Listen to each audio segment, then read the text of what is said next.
Hello, hello, hello, hello, and thank you for tuning in to episode 5 of the Medusa. We have a special guest tonight. Of course, there's Miranda and Coach G-Lo and Jordan, and we are followed with our special guest, Ashley Evans. Tonight, we are going to talk about, excuse me, y'all, turning your rage into power. Rage isn't the enemy, and it's an awakening. There comes a moment when Medusa stops begging to be understood. She stops trying to explain herself, stops softening herself to make other people feel better. And that's the moment when everybody starts to call her dangerous. Before we get started here, I just want to start off with a question on everybody. Was there a moment when you realized that your anger wasn't a problem, that it was a signal? Yes. Yes, for me too. Yes. Yeah. Mm-hmm.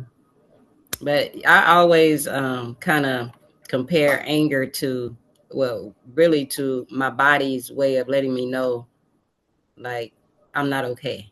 Like, right. With whether it was with what someone said or what someone done. But then I had to, I learned to recognize, what brought that anger on, and if it was even called for me to be angry, right, that kind of thing. Yeah. So, was that Jordan? I think that was Ashley. Ashley, were you wanting to say something? Yes. I've definitely had that moment, and especially quite recently, where I have felt that my anger was basically telling me, like, hey, something's wrong here. You need to do something about it. Absolutely. G-Lo, Jordan, anybody? Any other? You want to elaborate any, or? I've actually been taught in my therapy sessions that anger is actually a secondary emotion. It's a response to more like other more raw emotions. People tend to use anger to protect themselves or mask vulnerable feelings that are difficult to share, and it's used as a defense mechanism because if you're angry, well, then you're not showing that vulnerable, distraught emotional side of you. You're showing this big wall of just, like, oh, I'm angry. You can't get past that. Like it protects you in a way. Right.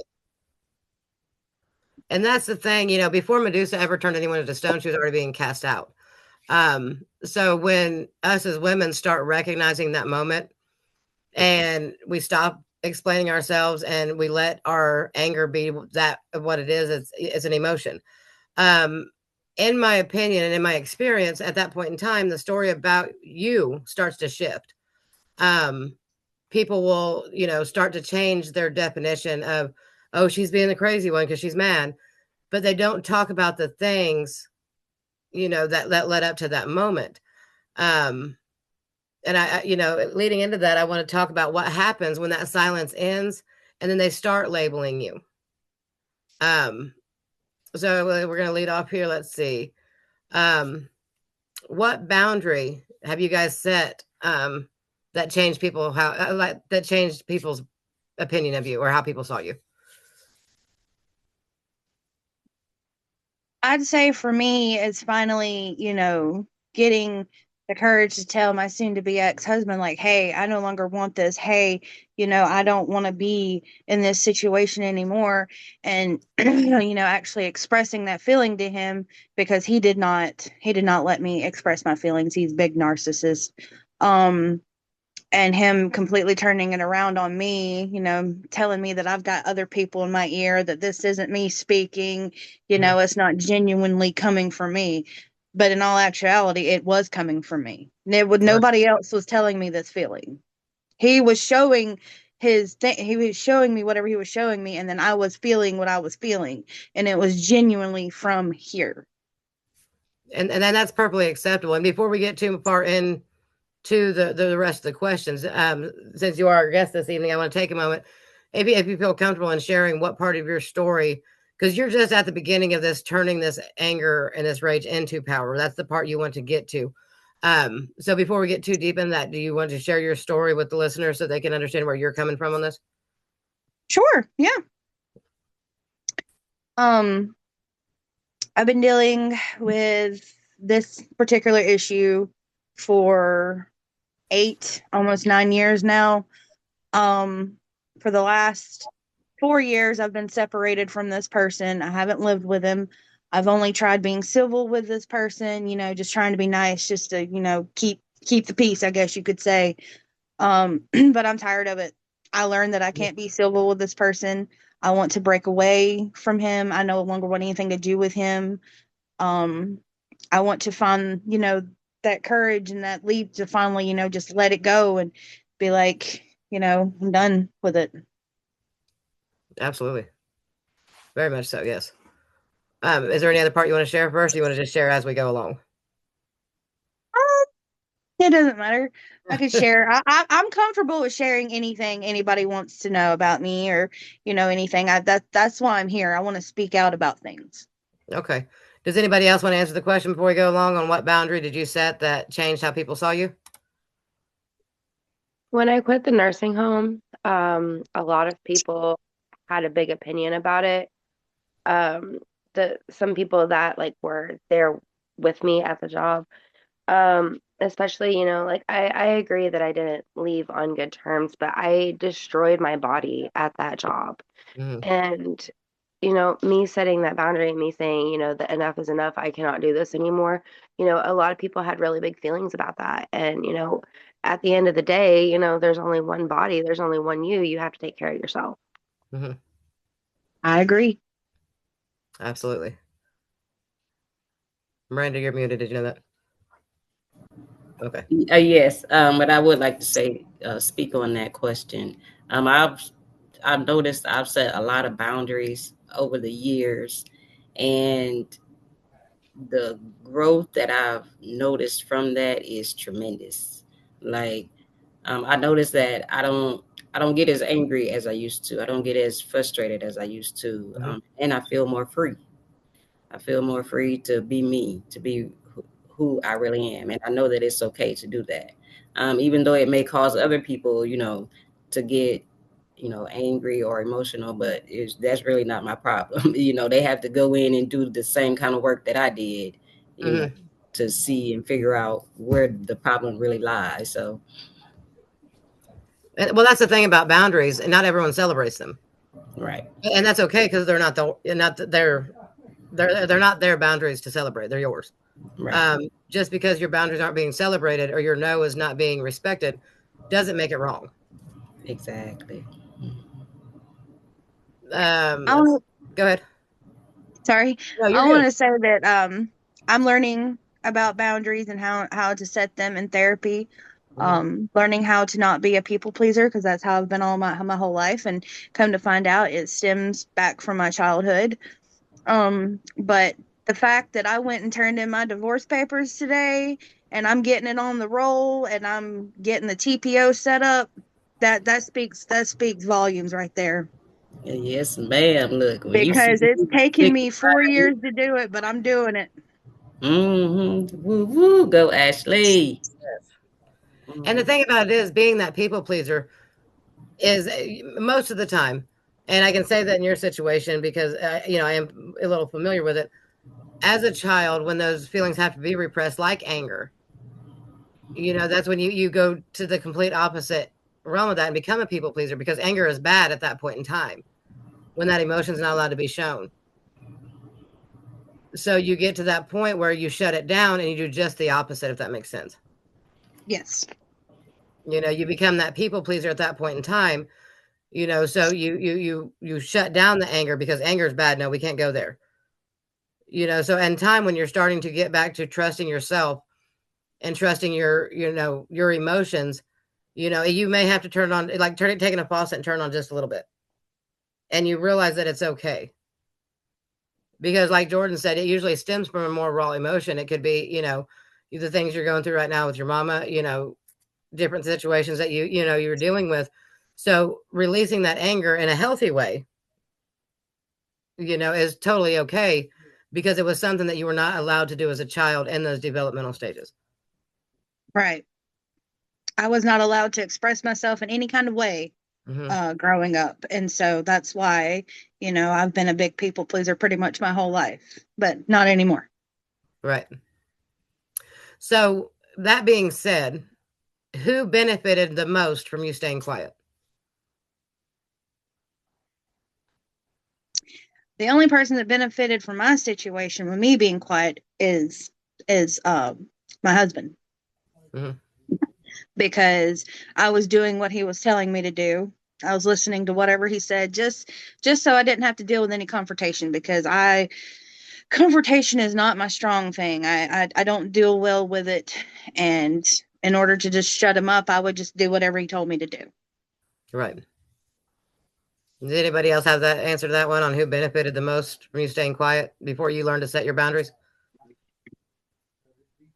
Definitely the person that you're setting boundaries with. When boundaries aren't put into place, that gives the other permission, or that gives the other person permission to do whatever they want.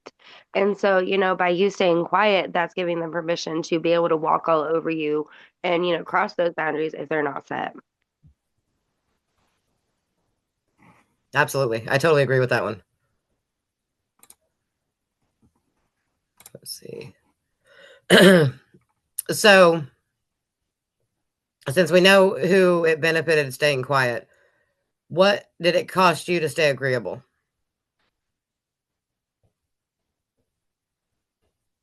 It costed me my freedom. It costed me staying in a marriage that I didn't want to be in, just so I could keep peace. It costed me years of life that, I won't get back, Right. And so how does it feel to finally start overcoming that? Like, how are you starting? Are you starting to notice a shift? Like, yes, I'm starting to notice that I'm getting more vocal with my feelings, whether anybody wants to listen to me or not. Because I know that I'm allowed to have these feelings, and I'm allowed to talk about them. And beforehand, I would just clam up, shut down, and I would just stop talking. But I don't do that anymore. Good. My mama didn't raise me to be that way. My mama had a voice, and I always wondered why I couldn't. And a lot of that comes from the situation, like you said, you weren't allowed to express those feelings when you were younger. And that did not come from your mother. I know that came, but as you're learning and as you're shifting, away from all that. I mean, can you feel, do you feel differently inside? Or are you still struggling? I do. I feel a little bit lighter.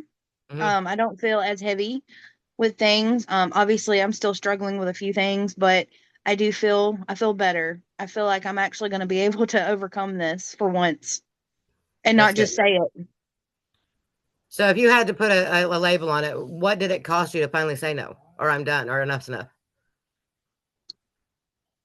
The only thing it's really going to cost me is if I have to pay for this divorce. I mean, yes. I'm trying to, see if I can get it waived, because I don't make that much money. If I do have to pay for it, I'll deal with it. But that's it. Because there's nothing greater than getting my life back. Absolutely. And that's the thing, when you stop shrinking and people start feeling the shift, and when they don't understand it, that's when you start getting called those ugly, mean names, and they start saying that you're too much, and oh my God, she's freaking out, or whatever the case may be. It's usually the moment where something inside you is finally waking up, and I think that's where you're at. So I want to talk about that awakening, because anger isn't random. It's like a roadmap, if that makes sense. It isn't a problem. It's a signal, like Jordan had said before. And before it ever explodes, because when you retain that anger, at least I know in my experience, you hold that anger in and you let it go and you let it go. And it's like a pressure cooker. What happens if you never really release the pressure? Boom. You end up hitting your husband with a 2x4. My girl. She's ready. Ready. I do not condone, however, if the feeling arises. Yeah. Don't, just for anybody listening, don't hit your husband with a 2x4. Earl had to die. No. So, before it explodes, though, you usually can feel it. You can feel it building. You have the tension that you try to ignore and you push it aside. In parts of your conversation, we're not judging anger or trying to fix it. That's not what we're doing. And we're just listening, because when we slow down enough to hear it, anger often tells us the truth long before that feeling, that emotion. And you have to try to see what it's trying to show you. So I know you've had a lot happen in the last couple months. So on that grief roller coaster of yours, anger is definitely there. So can you repeat what you just said? I'm sorry, you cut out. On the roller coaster, with your mama passing away, the grief roller coaster, as I call it, anger is definitely there. Oh yeah, I'm starting to feel the anger from that too. Yeah, and that's okay. You're gonna go through those emotions. It's going to be up and down, and anger is definitely one of those emotions. So what does your anger point to? Like, is it a boundary crossed, a value violation, or like your truth being ignored? Or all of the above? I mean, it doesn't have to be one specific answer. All of the above, honestly. And that's okay. I mean, if you do, is there any particular situation or anything you want to elaborate on that, or just all, I mean.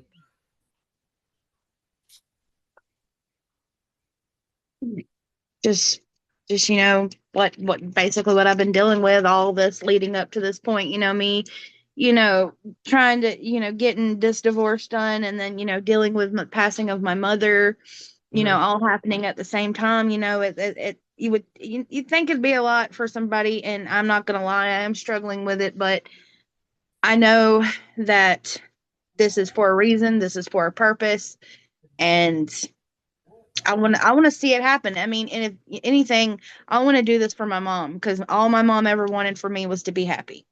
Right. So since you're at this turning point where you can feel that you want your voice to open up, you want to speak out, you want to start putting your boundary in place. Yes. Could you tell that what your body was trying to tell you before your voice caught up? Yes. I actually felt sick. Mm-hmm. I was not taking care of myself. It was getting to that point where I didn't care anymore. So I felt physically sick, emotionally sick. I was having some heart issues. Just actual physical things was happening to me. Right. And, not only did I, change the way that, I diet and everything, but, I got to change the other side too, the emotional thing. So in order for me to do that, I've got to be strong, and I've got to, speak about my problems. Yeah. And stress will do that. Stress will start taking a physical toll on you before you even realize it. And grief, especially, that's grief on several different aspects, because you can grieve several different things, different parts of your life shutting down, not just the situation going on with your mama. I mean, even going through a divorce, there's probably going to be part of you that grieves that too, because it is the end of something, and that's okay. So in your opinion, and actually that's, anybody can chime in on this one as well. If anger had a message, what was it asking you to protect? It was asking me to protect, I guess, my feelings. Because I felt like my feelings weren't really valid, because all the times that they got shot down anyway.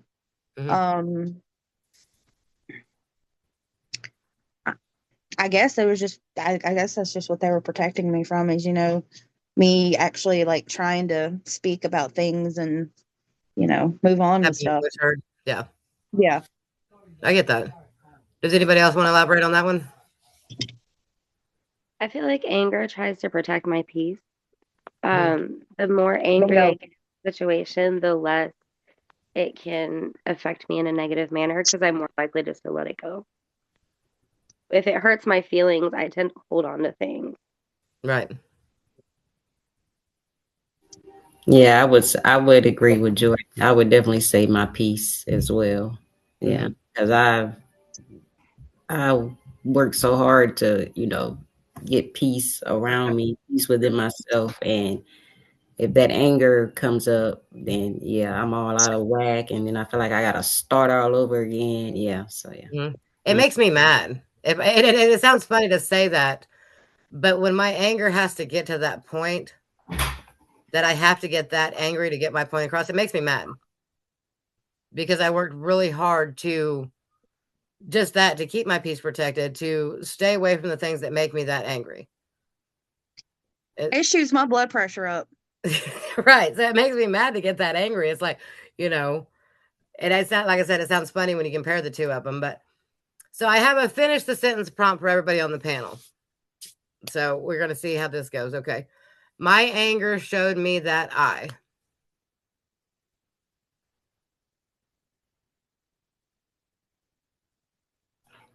Oh, my anger showed me that I was a strong motherfucker. No, let me quit. Excuse my language. Yes, what you said.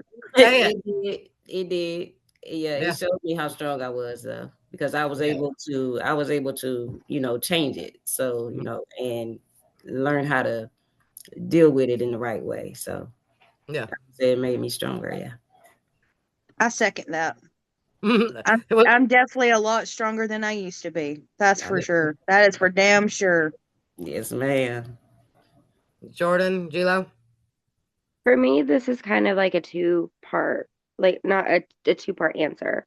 I actually just talked about this in therapy today about how a lot of my anger that I feel and a lot of my discernment is coming from grief.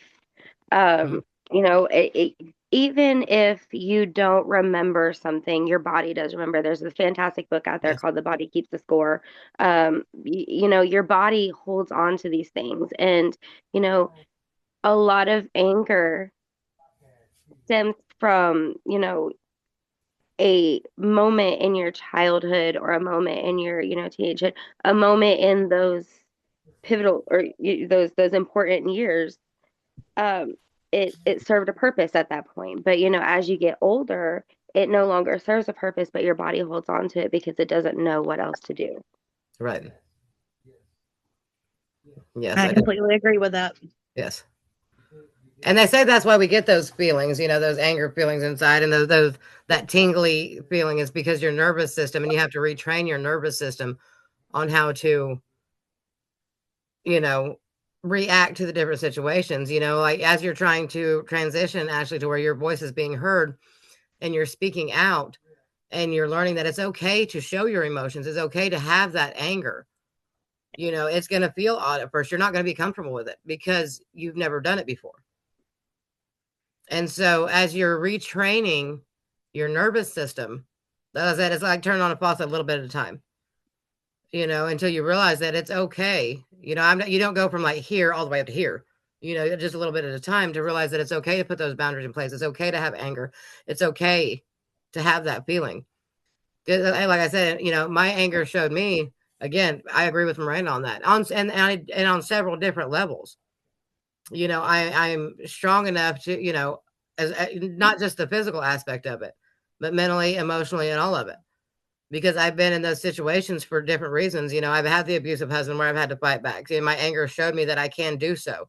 I've, been in the situations where I've had to fight back, like I said, not just physically, but mentally and emotionally as well.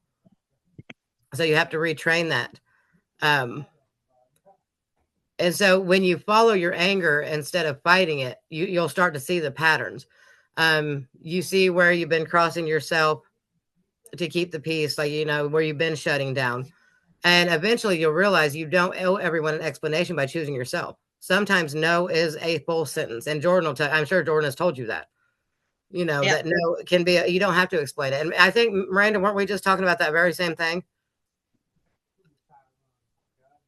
That no is a sentence? Yes. Yeah, exactly. And simply because I don't want to. Hey, yeah. That's it. Yeah, I don't want, and that's okay. I don't feel like doing it, and so that's usually the moment that Medusa stopped speaking is when she started standing. And the moment that you stop explaining yourself and stop feeling that you have to explain yourself, is the moment that you're going to start standing taller. Um, there comes a moment when explaining yourself and the reason why you're doing it will start to feel heavier than the truth itself. To try to come up with an explanation that doesn't bother them, that doesn't make them angry. Um, Not because you're unclear with it, but you get done trying to prove yourself and have to explain yourself. You just get tired. Um, and so let's see. When did you realize in your story that not everyone deserves access to your story? I'd say when, this person just, just kept showing me and kept showing me that they couldn't be trusted. Like all the hurtful things that were being said to me, like all the downplaying with my feelings, and, just all this, just this constant buzzing is what I call it. Mm-hmm. I'd definitely say that was when. I get that. And you're talking about that when you stop offering the receipts in your healing process and you stop offering the explanation. So you'll start, that's when your shift begins, when you get to that point. And, yes, like you said, you've been separated 4 years and you're just now getting to that point to file the paperwork, and that's fine. So what shifted inside of you when you stopped defending your decisions? Or since you're just starting this, have you got to that point yet where you feel like you don't have to defend yourself on what you're doing? Yes, definitely, because I was about to mention last week when I tried to go get him to sign the papers. Mm-hmm. He kept saying a bunch of things, want to know why I did this and that or whatever, claiming that I did certain things. I was like, well, first of all, I ain't got to explain myself to you. Mm-hmm. I was like, because we've been separated for almost 4 years now. There's nothing else to say. This is what I want. This is why. You already know why. And of course, him being the narcissist that he is, he's like, oh, well, you did this to me. Blah, blah, blah. I never did anything. Yeah, of course. But no, I've literally just had, that happen to me. So you're starting to go through it as a, like I said, I know it's still fairly new. So I didn't know if you've reached that moment yet. Has anybody else been in those situations where something inside you had shifted when you stopped defending your decisions that may help Ashley along her journey here?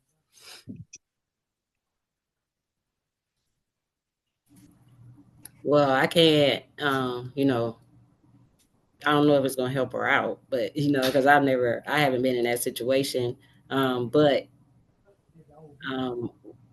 whenever, I'm not going to say that. Skip around me, Brittany. I can't say that. Okay. And that's fine too. That's okay. Let's see. How did your energy change when you chose clarity over convincing, Ashley? I felt stronger. I felt like I could do. At the time, I felt kind of invincible, if you know what I mean. Like I felt like, oh, you got this. Like you're doing stuff. You're doing the thing. Like you can actually be the woman that you've always wanted to be. You can go and do and help people and all this and that. Like I actually felt good. Right. I didn't feel sad. I didn't feel angry. I felt good for once. Felt proud of yourself. I did. I was very proud of myself because, y'all know me. I'm not well with situations like that and, good with talking about my feelings and, trying to, speak about myself. But yeah, I felt really good about it. Good. Explaining is often a trauma response in itself. And so, you being a people pleaser in general, that over explaining, it comes along with it. But at the same time, being silent can also be a boundary. Yes. Because I'll go silent in a minute, in a heartbeat, and I do that too. Know anything, and I don't feel sorry for it. You know what I mean? It's just not. I don't. Sometimes, if I feel that it's worth me explaining, then I will. But most times, there is no explanation because I don't feel like I have to give an explanation. Right. Well, yeah. And me and Jordan, I think we've talked about that several times over this past year or so that, you get in those situations and you have those people that are they weigh heavy on you. Just their general presence is just like, so the go in silence. I mean, how many times this year, Jordan, would you say that's happened? I mean, I only have 2 hands, so I can't count that high right now. But Use your feet. Use your feet. Take your toes. And that's the thing. Some people think that, you go silent to avoid confrontation, but silence isn't a weakness when you choose that. Right. It's not. I'm learning how to stay more silent because sometimes I talk a little too much, especially when I get mad. I get a smart mouth. Got that straight from my mama. And it's okay. We all, trust me, I think every woman on this panel, is I not get ugly. Huh? I said I get ugly sometimes. It's embarrassing. Yeah, I know this is not. What's your sign? Who, me? Yeah. Sagittarius. I knew it. I know it. Girl. I knew it. Brittany. The archer. Nah. Did I ask you what her sign was, or that was the other girl? That was the other girl. That was the other girl, but you could have been picking up on her since you were right. Exactly. Because I'm a Sagittarius. That's how I know. Are you? Yes, oh, that's awesome. It's hard to find Sagittariuses, It is, ain't it? Yeah. We're a rare breed. Yes. She remind me of me. That's why you like her well, so much. I am honored. Yes. Yeah, I'm honored. Yes, ma'am. Yes. And it's okay. You can throw that out there wherever. It's okay. It's okay. You don't have to, I was like, this ain't got nothing to do with what we talking about. That's fine. That we're teaching people about Ashley.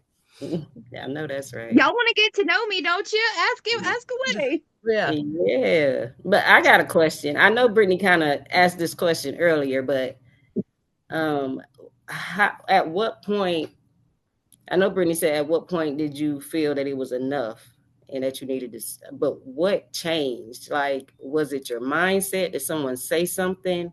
Like, what did you do in order to start that shift?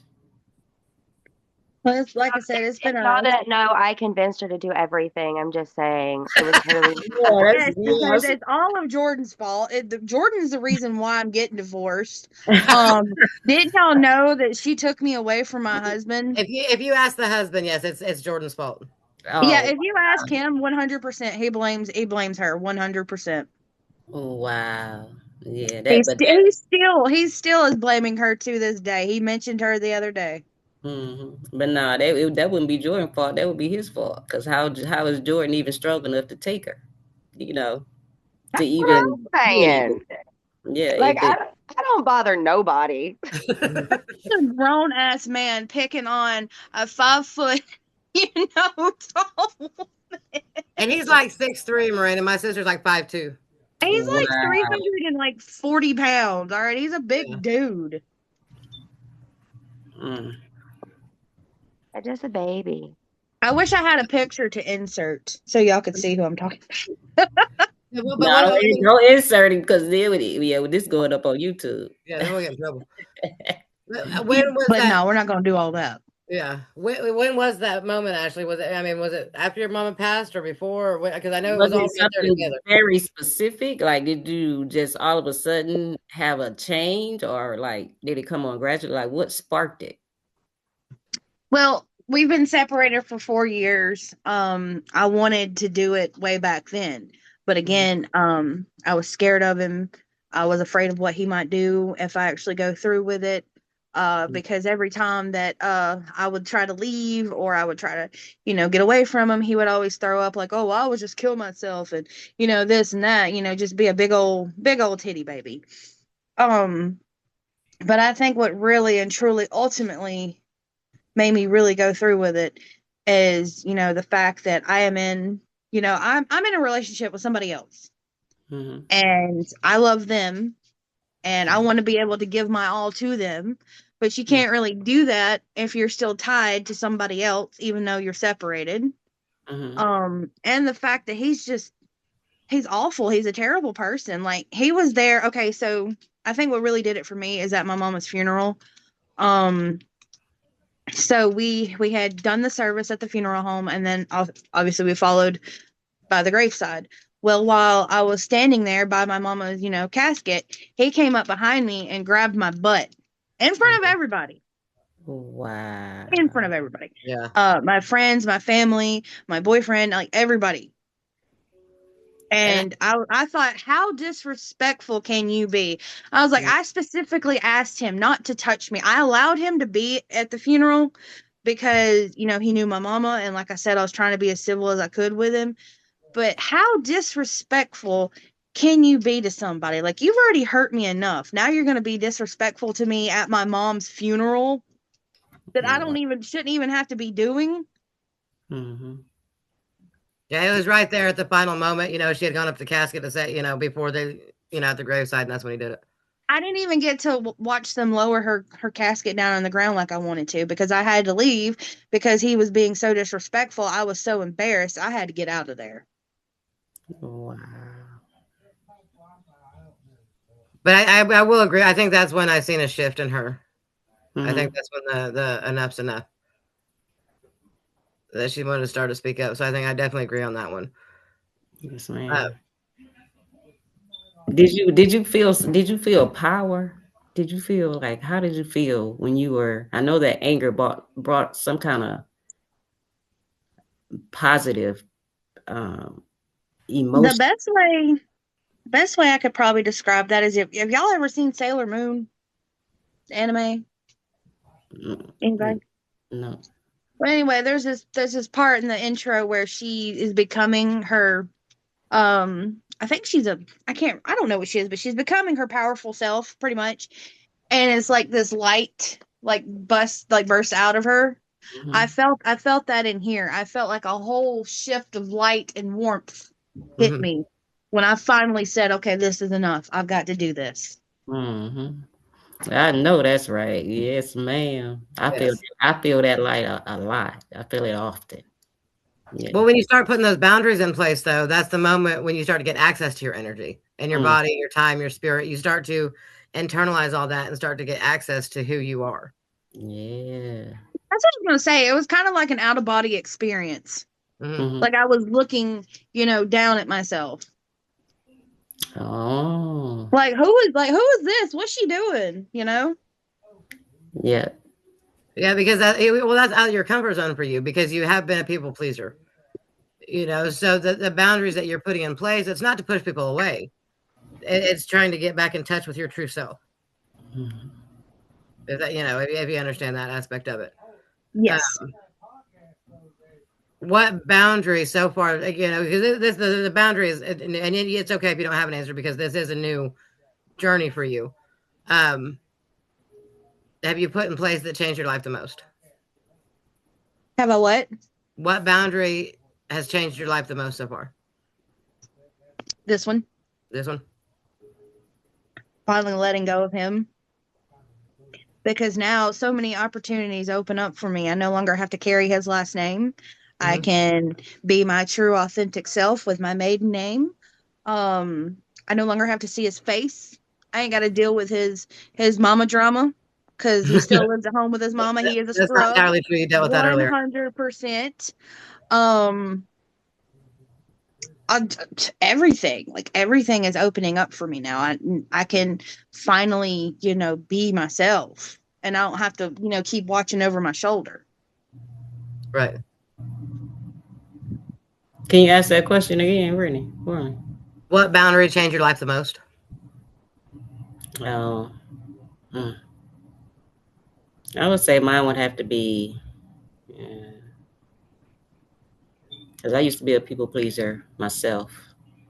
So mine would have to be setting the boundary to, you know, not be so attached to people, you know, kind of like that. Yeah.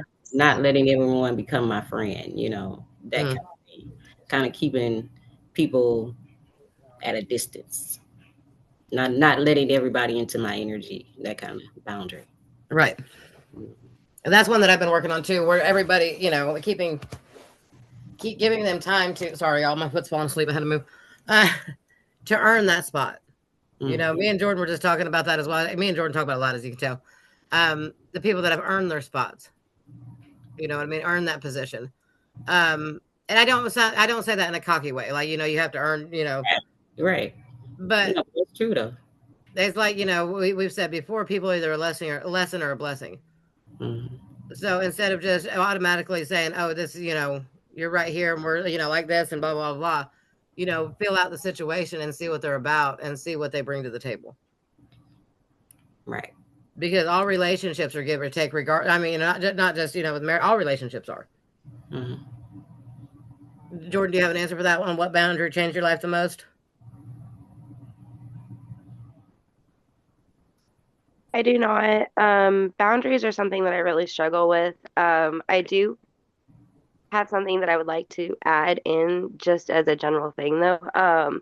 I do think that boundaries and anger and even self-confidence kind of coincide together. Once you get angry enough to be able to put a boundary into place, I think that starts building, your own self-confidence because then you start believing in yourself more. You see, your own power. You see what you really can do once you start stepping into your own voice. Right.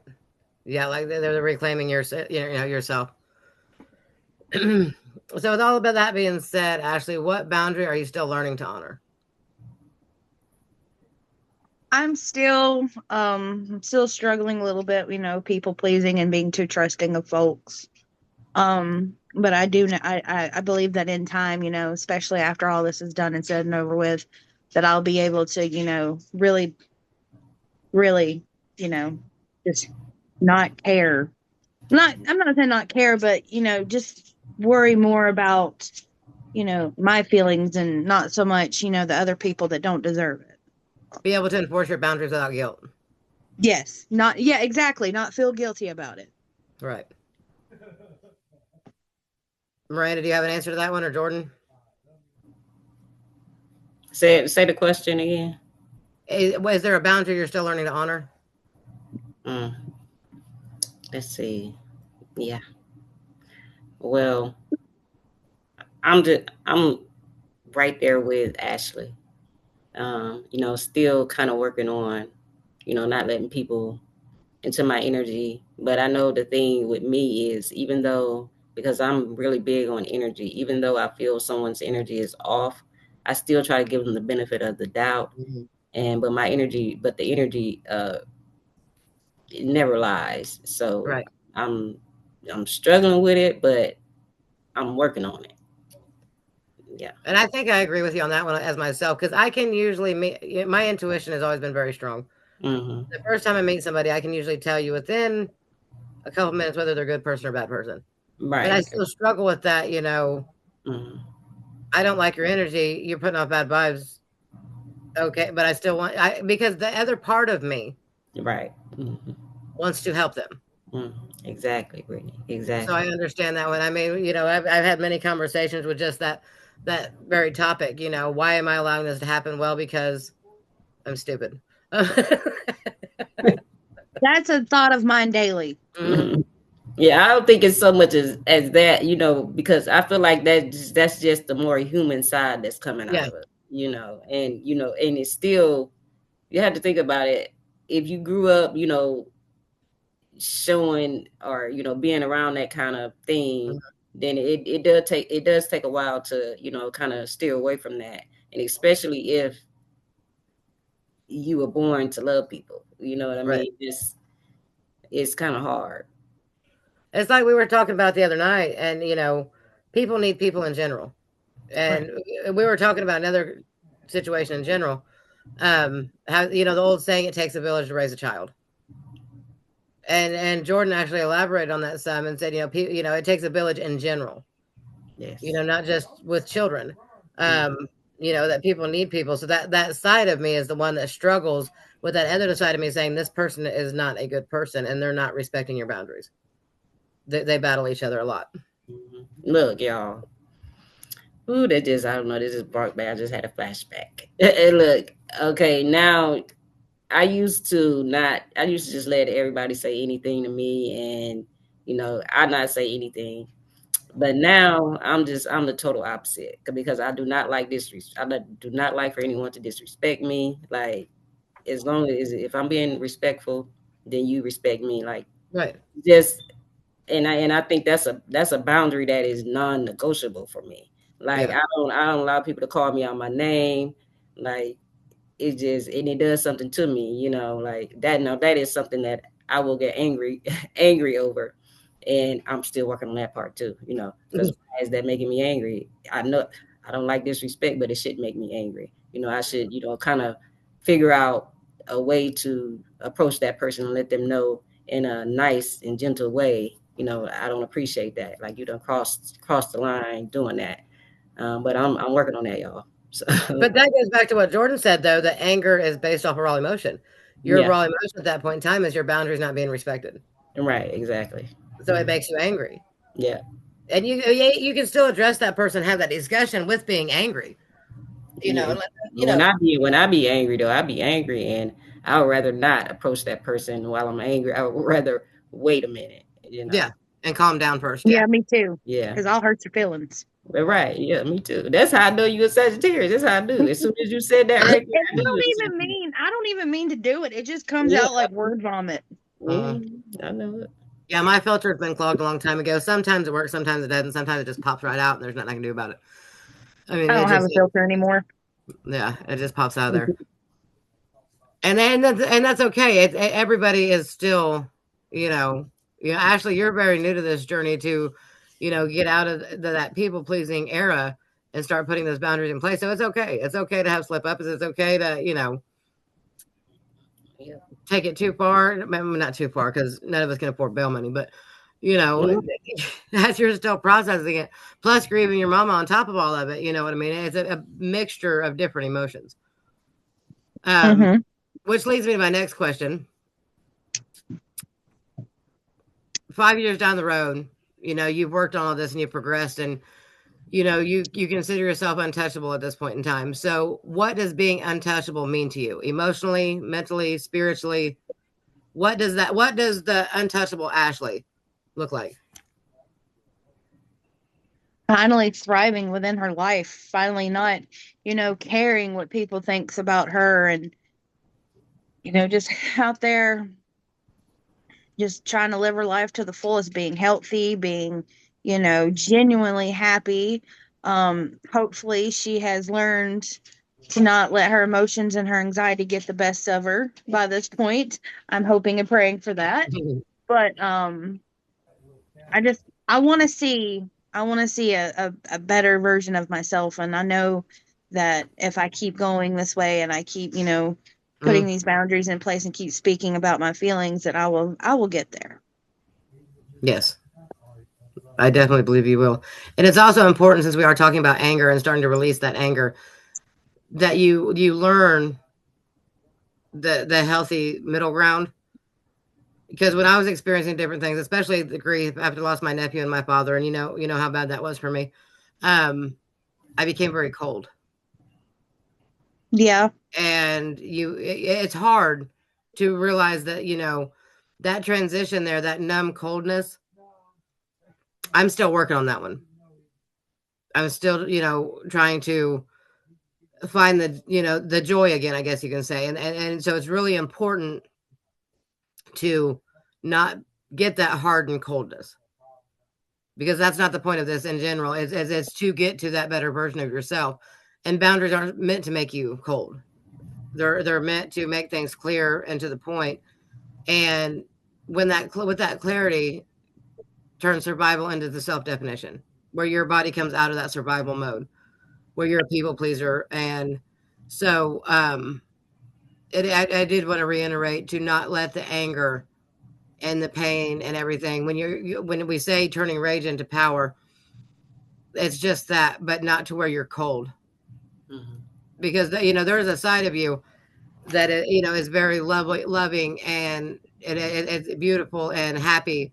And it's really important as you're transitioning and going through this shift that you don't lose that. That's the one thing that I was scared of the most. I didn't want to lose myself. I didn't want to lose, me being a kind person, even though people has taken my kindness for weakness. I didn't want to lose myself within the grief. And because I get what you're saying, becoming cold, I wouldn't necessarily have become cold, but I have been mean here lately. I've been lashing out a little bit. I ain't even gonna lie. Okay. But again, I'm grieving. I've never really had to go through anything like this before. So, I mean, I'm learning, but at the same time, it's happening. But no, I don't want that to become my personality. I don't want to, lose my giddy or kind self. Exactly. So then I want you to say this with me. And I want you that way, and I want you to believe it. This is where Medusa becomes untouchable. This is where Medusa becomes untouchable. Because this is your Medusa moment. Go ahead, Miranda. Oh, man, I was just saying it with y'all. Oh, go ahead. Yeah, say it. Jordan, say it. G-Lo, I know you haven't unmuted, but everybody say it. Can you repeat what we're supposed to say? This is where Medusa becomes untouchable. This is where Medusa becomes untouchable. Yes. I didn't hear Jordan. Is she in there? Awesome. I don't think so. I didn't hear. Definitely said it. I definitely said it. Because at this point, Ashley, we are no longer explaining, fixing, or shrinking for. What are we no longer explaining, shrinking, or fixing? My actions, my feelings. Any of it. Any of it. All of the above. ABC through D. And if there's one thing in all this and everything that you're going through, our listeners, that you would want them to take away from the whole, what if you could tell them anything that changed their lives, basically, what would it be? Don't wait around to talk about your feelings. Don't let somebody silence you, because that only hurts you in the long run. It gives you a watered down version of yourself, as you're not being your true self when you do that. So don't ever be afraid to talk to somebody or ask anybody for help, because that was my biggest thing. I don't like asking people for help. I don't like to talk about things. But I'm learning that it's okay to talk. It's okay to ask for help. Absolutely. Miranda, do you have anything to say before we close out here? No, man. It's just the Ashley girl. You did your thing, and I'm so grateful that I was here to witness it. You know. Thank you. Yes, ma'am. Jordan. Girl, you were nervous, and look at you go. Y'all know I got social anxiety, right?